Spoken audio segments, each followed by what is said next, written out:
The Judgment Day defend their titles. Chelsea Green and Piper Niven defend their titles.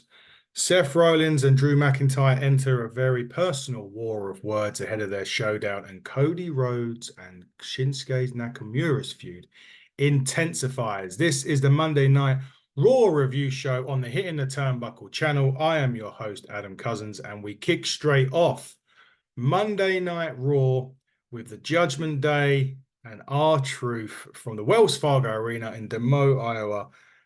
The first part of it was hilariously funny. R-Truth was still trying to get into the Judgment Day. The Judgment Day attacked him last week.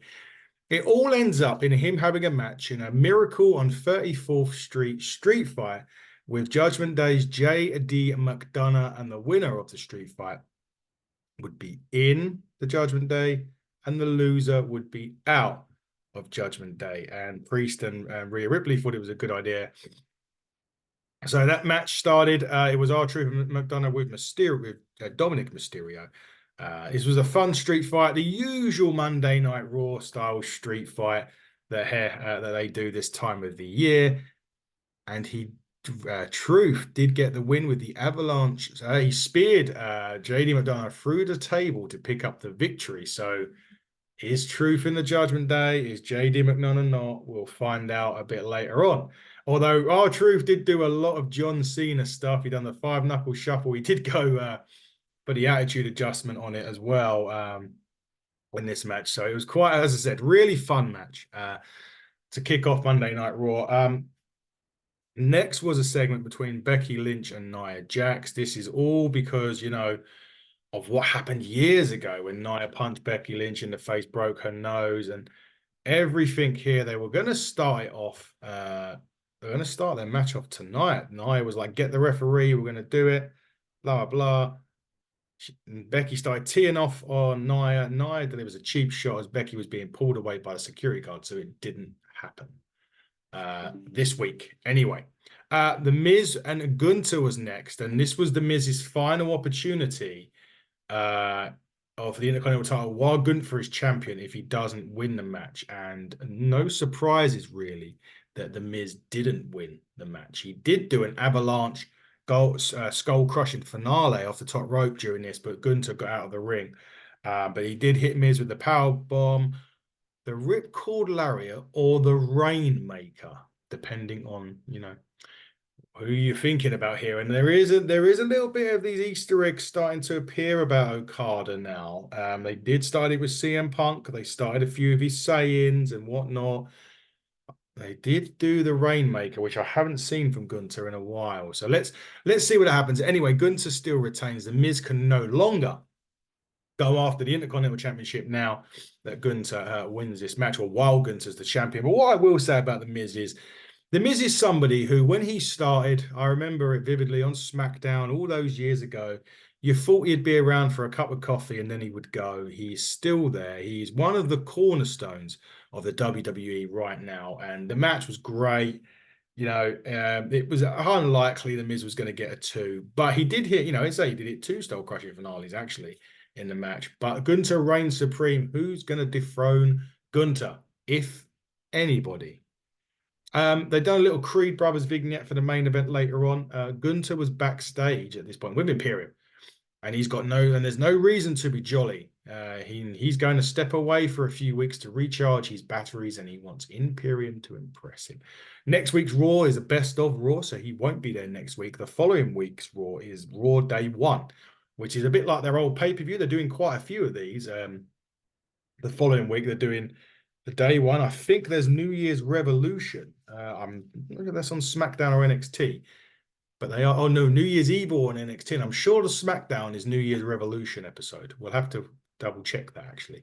Nakamura had a poem for Cody Rhodes. Now, this was about as personal as you're going to get. So I'm going to read it off. I'm not going to do it in rhyme. So you're not going to get me doing poems. It was the week before Christmas, and out of my mouth came a warning to Cody that Shinsuke would pounce. While your daughter is nestled all snug in her bed, the visions of championships dance through your head. Shinsuke is plotting to live out your story, to ruin your plans and extinguish your glory. The nightmare is over, the nightmare is through. The mist burns the eyes, for the nightmare is you. You bastard, you cancer, you prancer, you nitwit. Your vomit, you're stupid. Your father was inbred. My goal was to see your live in the fright. Merry Christmas to you. I'll be your last fight. You did get it in poem form. Send me some, additional love for that. At that point, Cody Rhodes really viciously attacks Nakamura. He tried to deliver crossroads on the announce table and was separated by security guards. So that really intensifies that feud. The poem was amazing from Nakamura. I'd like to know who wrote that. It was really good.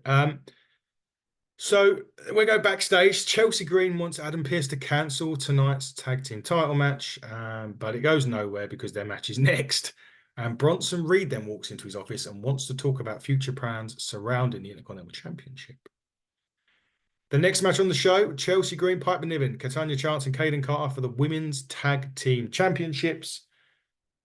We got a title change, everybody. Yes, Chelsea Green and Piper Niven lost the tag team titles to Kayden Chance and Katana Carter. Kayden Carter and Katana Chance. I always get that mixed up. They're KC.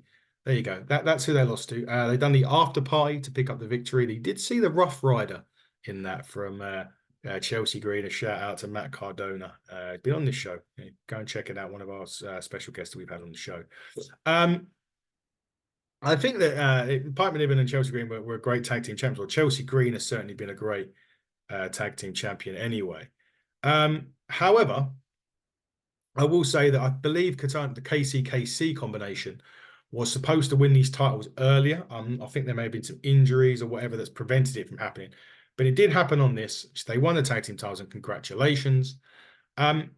Backstage, Maxine Dupree thanks Ivy Nile for having her back last week, and Ivy Nile plans on taking the titles away taking the title away from Rhea Ripley.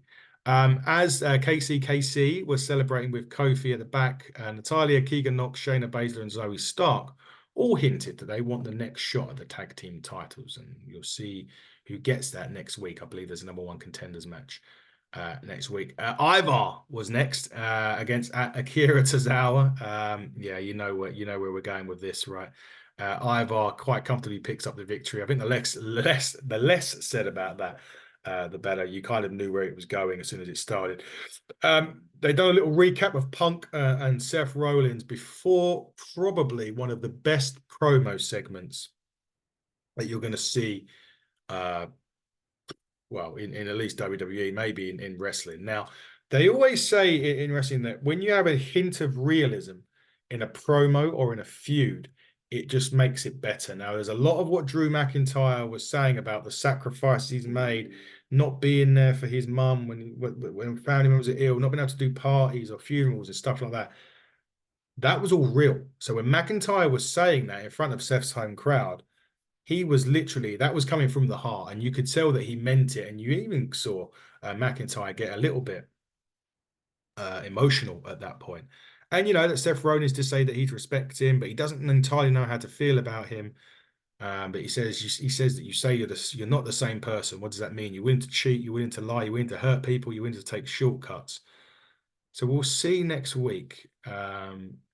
Well, not next week, the week after. And McIntyre did try and attack Rollins as he was walking out of the ring as Rollins and super kicks him to the floor.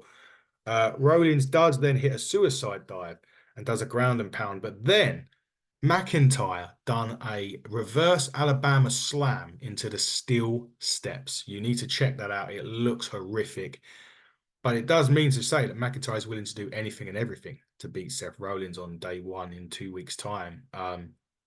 That's going to be a really, really good Raw. Really good match as well. Will McIntyre get the job done? I don't think he will. I think there's too much going on in terms of his contract situation. I don't think they'll do the title change there. Could a cash-in happen on night 1, though? We'll have to see. Cody Rhodes was backstage thanking the Creed brothers for helping him out last week. Imperium gangs up on Kofi Kingston, also at the back. And Jey Uso makes the save, which leads to Jey Uso and Ludwig Kaiser match coming up. Is Jey Uso the man they're going to use to dethrone Gunther? We will see. Anyway, Jey Uso and Ludwig Kaiser had a great match on here. Kofi did come back out and hit Vinci with a Trouble in Paradise as well, and he did super kick Kaiser and connects with the Uso splash for the victory. This was a good back and forth match. Both of these guys are really main eventers, and that's not being, people may laugh about when I say about Kaiser, but they are main eventers without a doubt.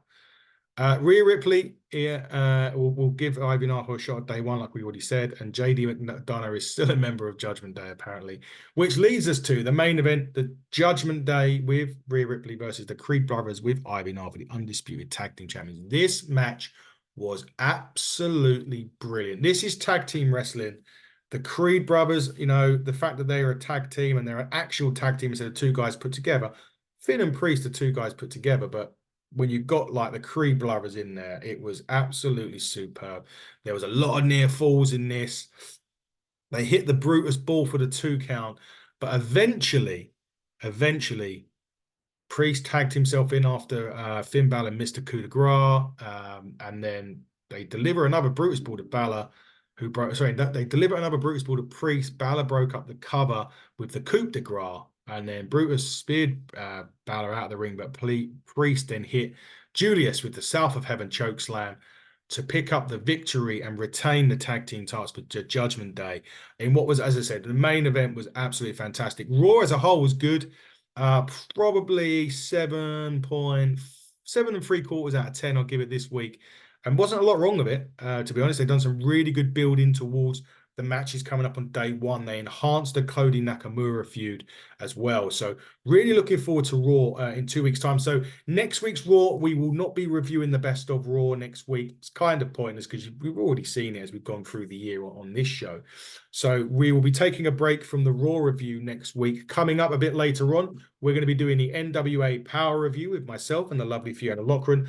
We're talking to Big Strong Mims on Thursday, the current NWA US champion, TV champion, sorry, not US champion. We've got the Continental Classic tournament that's coming to its end this week as well, ahead of World's End. I think the last group stage matches will be happening going into them World's End next week. We've got Collision, we've got SmackDown. We thank Eric Bischoff for his time, and we also thank certain Eddie Dennis, who, those of you that know, we've got Ignite Wrestle Pro in February the 4th. Our turnbuckle title seems to be cursed. Everyone we seem to book seems to pull out. Dries had some commitments in the US that he's been booked on that you can't say no to that.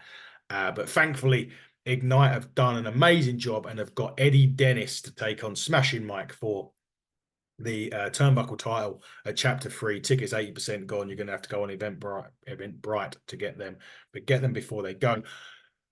Follow us on social media at HTT Buckle on X or Twitter, whatever you want to call it. Just type Hitting the Turnbuckle podcast on all other social media outlets and we will be there. Guys, this has been the Monday Night Raw review. Thank you so much for tuning in.